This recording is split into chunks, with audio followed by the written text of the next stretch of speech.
Good morning everyone, welcome to my channel Vidyut Abhiyantriki. Last video में हमने construction of DC motor देखा कि कौन कौन से पार्ट होते हैं, लाइक स्टेटर फील्ड। मैं एक बार शॉर्ट में आपको रिवाइज कर दे रहा हूँ। कैमरे की तरफ देख के हम लाइव डेमोस्ट्रेशन भी साथ साथ में देखते जाएंगे। तो पहला पार्ट था हमारा स्टेटर, जिसपे फील्ड वाइंडिंग थी, ठीक है। और फिर हमारे क्या थे, ये रोटर पार्ट था जिसमें आर्मेचर वाइंडिंग थी। रोटर में ही हमने देखा कि कम्यूटेटर सेगमेंट है, ये वाले जो है, ठीक है। और ये आर्मेचर स्लॉट्स है जिसमें आर्मेचर वाइंडिंग प्लेस की हुई है। आज हम देखेंगे कम्यूटेटर सेगमेंट की हमें या कम्यूटेटर की जरूरत ही क्यों पड़ती है, ठीक है। और ये हमारे कार्बन ब्रशेस हैं जिनसे हमारी ये सप्लाई जा रही है पॉजिटिव टू निगेटिव, ठीक है। अब हम इसको वापस से पैक करके वापस से रन करके देख लेते हैं। ये हमने पैक किया। अब चूंकि ये रोटेटिंग पार्ट है और इसको कपल करना है हमें स्टेटर से, तो यहाँ बेयरिंग लगा हुआ है। अब इसको बेयरिंग में लगा देते हैं प्रॉपर और इस मोटर को रन करके देखते हैं। तो ये मैंने अपने बैटरी ली हुई है और पॉजिटिव को पॉजिटिव टर्मिनल से कनेक्ट कर देता हूँ और निगेटिव को निगेटिव टर्मिनल से कनेक्ट कर देते हैं और इस बैटरी को रन करके, इस मोटर को रन करके देखते हैं। तो ये हमारी मोटर रन हो रही है, ठीक है।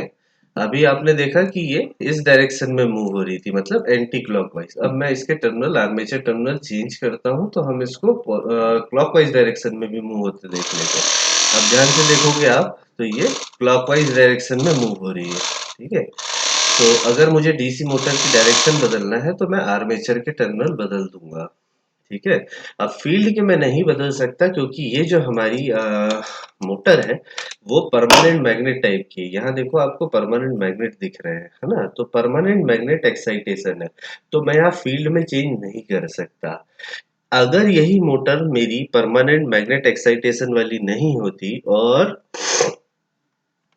बाउंड स्टेटर एक्साइटेशन वाली होती तो यहाँ एक और वाइंडिंग होती जिसके दो टर्मिनल आपको बाहर दिए होते हैं। तो अगर मुझे डायरेक्शन चेंज करनी है तो या तो मुझे आर्मेचर टर्मिनल के कनेक्शन चेंज कर देने हैं या मुझे फील्ड की पोलैरिटी बदल देनी है। क्या करनी है, आर्मेचर की पोलैरिटी चेंज करनी है या फील्ड की पोलैरिटी चेंज करनी है। दोनों में से एक की भी अगर पोलैरिटी हम चेंज करते हैं तो हमारी मोटर जो है वो रिवर्स डायरेक्शन में रोटेट होने लगती है। तो ये हमारा हो गया लेफ्ट हैंड साइड। आपको दिख रहा है कि एनिमेशन है जो ये रोटेशन दिखा रहा हूं मैं आपको, और राइट हैंड साइड आपको वीडियो में एक्चुअल मोटर रन होते हुए दिख रही है। अब हम इसको रोटेट कर लेते हैं, ये दोनों रोटेशन मिल रहा है आपको। अब उसके बाद हम देखते हैं कि इसमें बेसिकली कम्यूटेटर सेगमेंट हो गया और ये इनका वर्किंग क्या क्या है और इसका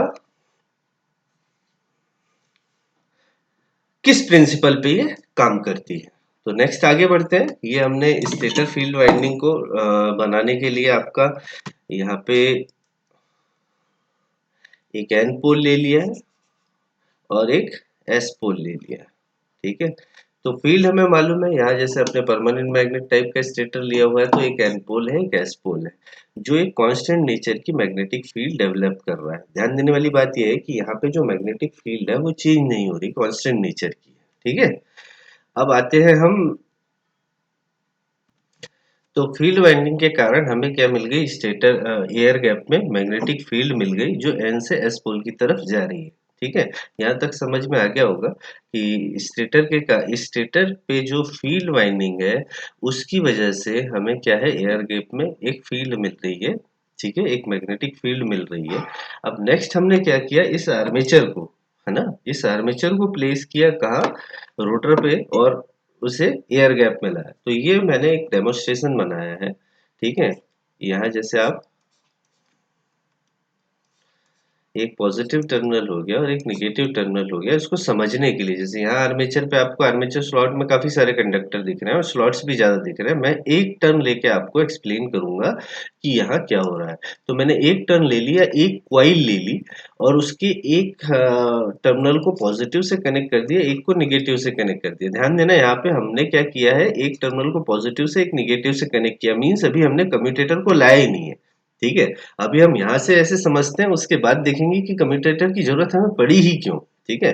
तो इस में क्या हो रहा है, मतलब पॉजिटिव से करंट एंटर करेगा तो कॉइल साइड जो ये है ए, या जो रेड वाली कॉइल साइड है, उस कॉइल साइड में करंट कहाँ है, अंदर की तरफ जा रहा है, और बैक से घूमते हुए कॉइल साइड बी जो है उससे बाहर की तरफ करंट आ रहा है। ये हमारा एक कंप्लीट पाथ बन मिल गया करंट को। ठीक है, अब क्या होता है, हमें मालूम है कि जब भी हम किसी मैग्नेटिक फील्ड में करंट कैरिंग कंडक्टर को रखते हैं तो एक फोर्स अप्लाई होता है उन कंडक्टर पे, जिसे हम लॉरेंस फोर्स भी कहते हैं या मैग्नेटिक फोर्स भी कहते हैं।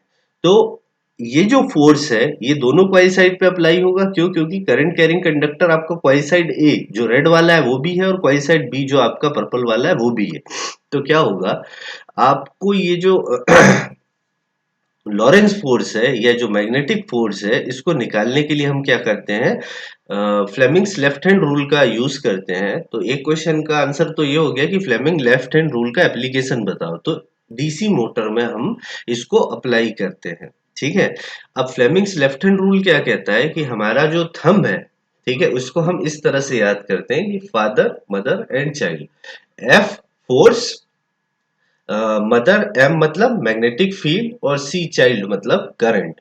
तो जब मुझे कॉइल साइड ए या कॉइल साइड बी पे मैग्नेटिक फील्ड पता है, मुझे करंट की डायरेक्शन पता है मुझे, तो क्या निकालना है, फोर्स निकालना है। तो हम कॉइल साइड बी पे देखते हैं। ठीक है, मेरा हाथ दिख रहा होगा आई थिंक आपको। तो जो कॉइल साइड बी है उसमें फ्लक्स की डायरेक्शन क्या है या मैग्नेटिक फील्ड की डायरेक्शन क्या है, लेफ्ट टू राइट है। यहाँ ध्यान दो आप, ये लेफ्ट टू राइट। ठीक है, ये मैंने लेफ्ट टू राइट अपनी क्या रख दी, फोर फिंगर की डायरेक्शन रख दी। करंट कहाँ, बाहर की तरफ आ रही है, तो ये मेरी तरफ या बाहर की तरफ करंट आ रही है, तो मिडिल फिंगर या सेंटर फिंगर को मैंने बाहर की तरफ कर लिया। ठीक है, इन तीनों के बीच में 90 डिग्री का डिफरेंस होना चाहिए, परपेंडिकुलर होना चाहिए एक दूसरे से। तो फोर्स की डायरेक्शन क्या हो गई, अपवर्ड साइड। ठीक है, तो कॉइल साइड बी पे हमें क्या मिला, फोर्स की डायरेक्शन अपवर्ड साइड। अब कॉइल साइड ए पे निकाल लेते हैं। तो कॉइल साइड ए में फील्ड की डायरेक्शन तो सेम ही है, फील्ड की डायरेक्शन में तो कोई चेंजेस नहीं है, लेफ्ट टू राइट है। ठीक है, और करंट की डायरेक्शन चेंज है। करंट की डायरेक्शन क्या हो रही है, अंदर की तरफ जा रही है। तो मैं इस हाथ को यूं रोटेट करूंगा तो क्या होगा, आपकी फील्ड की डायरेक्शन तो अगेन लेफ्ट टू राइट ही है, पर करंट की डायरेक्शन क्या हो गई, अंदर की तरफ हो गई यहां से। ठीक है, तो इस केस में फोर्स कहाँ निकला, डाउन साइड। तो क्या हुआ, आपकी जो कॉइल साइड ए है उस पे जो फोर्स लगेगा वो डाउन साइड लगेगा। अब अगर इस रोटर को मैं इस एक्सिस के अक्रॉस मैंने क्या कर रखा है, यहाँ ये शाफ्ट है जो किससे कपल है, बेयरिंग से। बेयरिंग कहाँ दिख रहा है मुझे, ये आर्मेचर क्या है, ये शाफ्ट से पे प्लेस्ड है, और ये शाफ्ट जो है ये किससे कपल है, बेयरिंग से। मतलब ये क्या हो रहा है, रोटर जो है वो फ्रीली मूव कर सकता है कुछ इस तरह से। ठीक है, तो अगर एक दो कॉइल साइड यहाँ जूम कर रहे हो, एक पे अपवर्ड फोर्स लग रहा है, एक पे डाउनवर्ड फोर्स लग रहा है, तो ये क्या होगा, एंटी क्लॉकवाइज रोटेट होने लगेगा। होगा या नहीं होगा, ये फ्री है रोटेट होने के लिए। एक कॉइल साइड पे आपको डाउनवर्ड फोर्स मिल रहा है, एक कॉइल साइड पे आपको अपवर्ड फोर्स मिल रहा है, तो ये क्या होगा, रोटेट होने लगेगा। रोटेट होने लगेगा तो नेक्स्ट क्या होगा, तो जब रोटेशन स्टार्ट होंगे या ये रोटेट होने लगेगा तो हम 90 डिग्री के डिफरेंस पे देखते हैं क्या होगा। उसके लिए मैं कैमरा बंद कर ले रहा हूँ।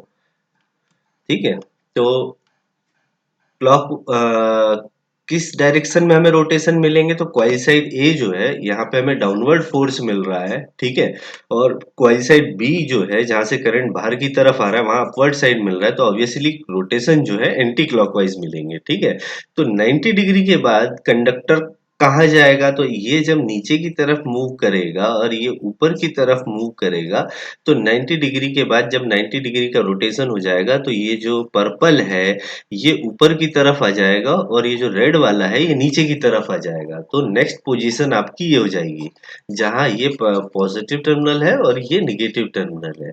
अब क्या हुआ, करंट की डायरेक्शन आप बदल नहीं रहे हो। ठीक है, तो ये एंटी क्लॉकवाइज रोटेट होते हुए ये पर्पल वाला जो कॉइल साइड है ये इस तरफ आगे की तरफ बढ़ रहा है। ठीक है, इस तरह से समझो इसको, ये है रोटेशन की डायरेक्शन। ठीक है, तो ये 90 डिग्री जब यहाँ पे आ गया तब भी क्या है, इस पे फोर्स की डायरेक्शन क्या है, अपवर्ड साइड ही है, और रेड वाले पे डाउनवर्ड साइड है। ठीक है, और दूसरी बात ये है कि फोर्स क्या होता है। फोर्स जब आप ध्यान से देखोगे तो जब फ्लक्स लाइन के, अगर ये आपकी फ्लक्स लाइन है, ठीक है, और कंडक्टर का मूवमेंट, आप ये सपोज कंडक्टर रखा हुआ है, कंडक्टर का मूवमेंट फ्लक्स लाइन की डायरेक्शन में जब कराते हो तो इस ये कंडक्टर ने फ्लक्स को कट किया क्या? नहीं। तो यहाँ पे कोई ईएमएफ या फोर्स डेवलप नहीं होता। सिमिलरली मैक्सिमम कब होता है? जब फ्लक्स लाइन के परपेंडिकुलर आप उसका मूवमेंट करा रहे हो, तो क्या होगा? यहाँ पे मैक्सिमम फ्लक्स कट करेगा इस कंडक्टर का। तो इस पॉइंट पे जब ये ऊपर की तरफ है, ये फ्लक्स लाइन से पैरेलल आ गया है, तो यहाँ पे क्या है? वैसे ही फोर्स जीरो हो गया है, बट अगर सपोज आप मान लेते हैं कि फोर्स अभी भी है ऊपर की तरफ और यहाँ नीचे की तरफ, तो ये क्लॉक एंटी क्लॉकवाइज जो मूवमेंट है, ये थोड़ा सा और आगे बढ़ेगा और ये ऊपर हो जाएगा। तो क्या आपको रोटेशन मिलेंगे? नहीं मिलेंगे। क्यों? क्योंकि फोर्स की डायरेक्शन तो कांस्टेंट कर दी। इसको अगर आपको एक दूसरे तरीके से समझना है तो ये है कि अगर आपने फिक्स टर्मिनल कर दिया आर्मेचर के पॉजिटिव और नेगेटिव विदाउट यूजिंग कम्यूटेटर, तो आपने यहाँ क्या बना दिया? एक इलेक्ट्रोमैग्नेट बना दिया, जिसका एक एन पोल बन रहा है और एक एस पोल बन रहा है ना, जिसमें आप कोई चेंजेस नहीं कर रहे हैं। तो क्या होगा अगर ये जो मैग्नेट है, ये वर्चुअल मैग्नेट, ये क्या करेगा? इस एन और एस के अकॉर्डिंग या तो अट्रैक्शन फोर्स लगाएगा या रिपल्सन फोर्स लगाएगा और एक जगह स्टॉप हो जाएगा। तो कंटिन्यूअस रोटेशन मिल रहा है क्या आपको? नहीं। उसको मैंने दोनों तरह से समझा दिया। एक तो फोर्स की डायरेक्शन निकाल के by using Fleming's left hand rule, और दूसरा इलेक्ट्रोमैग्नेट या मैग्नेट जो आपका डेवलप हो रहा है, उसके तरह से उससे भी समझा दिया कि कंटिन्यूअस रोटेशन नहीं मिलेंगे अगर आपने आर्मेचर में डीसी सप्लाई दी। डीसी सप्लाई का मतलब क्या है? एक कॉइल साइड परमानेंट पॉजिटिव से कनेक्ट होगी, दूसरी कॉइल साइड परमानेंट नेगेटिव से कनेक्ट होगी। तो मुझे क्या हो रहा है कि ये जो मेरा पर्पल वाला कॉइल साइड है, जब ये रोटेट होते हुए यहाँ पे पोजीशन में आया, तब क्या हो, इसमें करंट की डायरेक्शन कुछ ऐसी हो जाए कि इसमें डाउनवर्ड फोर्स मिलने लगे। तो अगेन क्या हो जाएगा? मेरा रोटेशन जो है वो कंटिन्यू हो जाएगा। तो आपको क्या करना है? आपको डायरेक्शन करंट की चेंज कर देना है। जो ये नेगेटिव था, ये पॉजिटिव था, ठीक है। जैसे ही 90 डिग्री रोटेशन होके ऊपर आया, हमें मालूम है, हमने निकाल लिया है कि पर्पल वाले पे क्या हो रहा है? अपवर्ड साइड का फोर्स है, और रेड वाले पे क्या है? डाउनवर्ड साइड का फोर्स है। तो क्या हो, मैं क्वाइस ये फोर्स कैसे निकल रहा है? तो करंट की डायरेक्शन पे डिपेंड है, क्योंकि फील्ड की डायरेक्शन कांस्टेंट है। क्या चेंज हो रहा है? तो सिर्फ और सिर्फ क्या हो रहा है? करंट की डायरेक्शन चेंज हो रही है। और फोर्स क्या हो जा रहा है? फोर्स निकल जा रहा है अपवर्ड साइड और डाउनवर्ड साइड, ठीक है। तो रेड में हमने निकाल लिया डाउनवर्ड साइड, मतलब जहां से करंट एंटर हो रही है, ये करंट की डायरेक्शन है। और ये करंट बाहर की तरफ आ रही है, तो करंट फोर्स की डायरेक्शन क्या हो गई? अपवर्ड साइड हो गई। तो मुझे क्या करना है? इस रोटेशन को कंटिन्यूअस रखने के लिए इस क्वाइल साइड पे फोर्स की डायरेक्शन को चेंज कर देना है। फोर्स की डायरेक्शन चेंज कैसे होगी? करंट की डायरेक्शन चेंज करके। तो मुझे क्या करना होगा? 90 डिग्री के बाद जो ऊपर वाली क्वाइल साइड थी, या जो क्वाइल साइड ए थी, क्या नाम रखा था हमने, देख लेते हैं वापस से। हाँ, रेड वाले को ए बोला था, है ना। तो ये जो क्वाइल साइड थी ए और बी, तो 90 डिग्री के रोटेशन के बाद बी क्वाइल साइड ऊपर हो गई थी, तो मुझे क्वाइल साइड बी में ही क्या करना है? करंट की डायरेक्शन को चेंज कर देना है। तो करंट की डायरेक्शन कैसे चेंज होगी? तो कम्यूटेटर से होगी। कम्यूटेटर से कैसे होगी? तो उसको आप इस तरह से विजुलाइज कर सकते हैं कि यहाँ से ध्यान से देखो, एक क्वाइल साइड ये है रेड वाली, ठीक है, एक क्वाइल साइड ये है ब्लू वाली, पर्पल वाली, सॉरी, ठीक है। इसको आपने, और ब्रश ये है ना, ए ब्रश और ये बी ब्रश, जो हमारे, मैं इसमें भी दिखा देता हूँ आपको, ये ब्रश कनेक्टेड है, ठीक है। और ये है कम्यूटेटर सेगमेंट, जहां मैंने आपको समझाने के लिए क्या किया हुआ है, सिर्फ दो कॉइल साइड लिए हैं, तो आपके जो कम्यूटेटर सेगमेंट के बीच में गैप दिख रहा है, यहाँ पे सिर्फ हाफ हाफ है, ठीक है। तो वापस से हम हमारी विंडो पे आ जाते हैं। तो एक पॉजिटिव टर्मिनल हो गया, एक नेगेटिव टर्मिनल हो गया। अब हर 90 डिग्री के बाद आपको कंटिन्यूअस रोटेशन के लिए क्या करना है? इनके करंट की डायरेक्शन चेंज करना है। किनके करंट की डायरेक्शन? तो कॉइल साइड की। तो यहाँ ध्यान से देखना, आप इस चाहो तो वीडियो को पॉज करके भी देख सकते हो कि यहाँ देखो 90 डिग्री के बाद क्या हो रहा है? करंट की डायरेक्शन चेंज कर रहे हैं हम। क्यों? क्योंकि आपका ये जो वाइट साइड है और ब्रश का कांटेक्ट है, देखो हाफ 90 डिग्री जैसे ही हो रहे हैं वैसे ही आपकी क्या हो रही है, दूसरी कॉइल साइड से कनेक्ट हो जा रहा है पॉजिटिव टर्मिनल। ये समझ में आया? समझ में नहीं आया होगा तो इसको बार बार पॉज करके वीडियो को आप वापस से प्ले करके देख सकते हैं कि ये आपकी ये जो कॉइल है वो हर 90 डिग्री के बाद चेंज हो रही है। तो कुछ इस तरह से आपको रोटेशन मिल जाएंगे, ठीक है। Continuous rotation. तो कम्यूटेटर क्यों यूज होता है, क्योंकि अगर फिक्स करंट की डायरेक्शन होगी आर्मेचर में तो क्या होगा, हमें कंटिन्यूअस रोटेशन नहीं मिलेंगे। किसी एक कॉइल साइड पे परमानेंट अपवर्ड डायरेक्शन में फोर्स लगेगा और किसी दूसरी कॉइल साइड पे परमानेंट डाउनवर्ड फोर्स मिलेगा। तो कम्यूटेटर क्या करता है, जो आपकी डायरेक्ट करंट है जो आप बैटरी से सप्लाई दे रहे थे, जो डेमोस्ट्रेशन में आपने देखा, उसको क्या करता है, अल्टरनेटिंग में करंट में चेंज करता है। क्यों? क्योंकि ये जो डायरेक्शन चेंज हो रही है, इसमें मतलब आर्मेचर वाइंडिंग में किस तरह का करंट फ्लो हो रहा है, किस नेचर का, तो ये स्क्वायर वेव नेचर का। और ये जो स्क्वायर वेव होती है, क्या ये अल्टरनेटिंग होती है? तो आंसर है यस, ये नेचर जो है अल्टरनेटिंग होता है। तो ये जो स्क्वायर वेव अंदर जा रही है, तो ये इंटरव्यू में क्वेश्चन पूछा जाता है कि आर्मेचर वाइंडिंग जो होती है कौन सा करंट कैरी करती है in case of DC machine. तो आंसर ये है अल्टरनेटिंग करंट, या अगर और प्रिसाइजली बोलो तो स्क्वायर वेव फॉर्म में आपकी वोल्टेज या करंट का नेचर होता है, जिसकी वजह से आपको कंटिन्यूअस रोटेशन मिलते हैं। तो कम्यूटेटर बेसिकली क्या हो गया, आपके पास सप्लाई जो है वो बैटरी तो क्या है, कांस्टेंट नेचर की डीसी है, और जब आप कम्यूटेटर से होते हुए उसको आर्मेचर पे सप्लाई दे रहे हो तो आर्मेचर पे किस तरह का वोल्टेज अप्लाई हो रहा है, तो स्क्वायर वेव का। तो कम्यूटेटर जो है आपका बेसिकली क्या काम कर रहा है, डीसी को एसी में कन्वर्ट कर रहा है in case of DC motor. और जब डीसी जनरेट होगा तो आर्मेचर पे नेक्स्ट वीडियो में हम उसका भी देख लेंगे कि जनरेटर किस तरह काम कर रहा है। तो जनरेट जो होगी वो भी किस तरह के नेचर की होगी, इसी अल्टरनेटिंग की तरह होगी। तो कम्यूटेटर क्या करेगा, एसी को डीसी में कन्वर्ट करेगा in case of DC generator, ठीक है। और ये जो फोर्स होता है इसका आप बेसिक थ्योरी में आप पढ़ सकते हो कि F is equal to B into I into L होता है, जहाँ बी क्या है मैग्नेटिक फील्ड डेंसिटी, आई क्या है करंट फ्लोइंग थ्रू इट, और एल क्या है लेंथ ऑफ द कंडक्टर। ये हो गया आपका एल। बी जो है मैग्नेटिक फील्ड डेंसिटी है और जो करंट इसमें से कॉइल साइड में फ्लो हो रही है, तो ये फोर्स की वैल्यू भी आप निकाल सकते हो, ठीक है। नेक्स्ट, अब जैसे ही रोटेशन स्टार्ट हुआ बैक ईएमएफ का कॉन्सेप्ट आ जाएगा। तो जैसे ही रोटेशन स्टार्ट होगा क्या होगा, जो कंडक्टर है वो मैग्नेटिक फ्लक्स या मैग्नेटिक फील्ड में रोटेट हो रहा है, तो फैराडेज लॉ एप्लीकेबल हो जाएगा। तो ईएमएफ जो कंडक्टर्स में इंड्यूस होगा उसका क्या हो जाएगा, E is equal to B into L into V sine theta.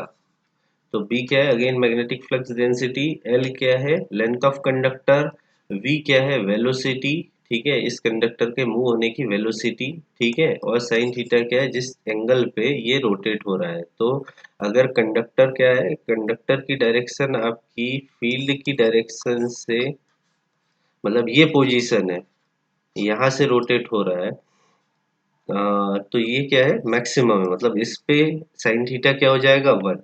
जब यहाँ आएगा तो यहाँ से जो मोमेंट है ये पैरेलल है फील्ड लाइन से, तो साइन थीटा 0 हो जाएगा। तो 0 से 90 के बीच में साइन थीटा की वैल्यू होगी आपकी, ठीक है। नेक्स्ट वीडियो में हम इसके बारे में इसको दूसरे तरह से समझेंगे कि आर्मेचर रिएक्शन से कैसे हम वर्किंग समझ सकते हैं, और इसकी टॉर्क और ईएमएफ इक्वेशन देखेंगे। तब तक के लिए थैंक यू।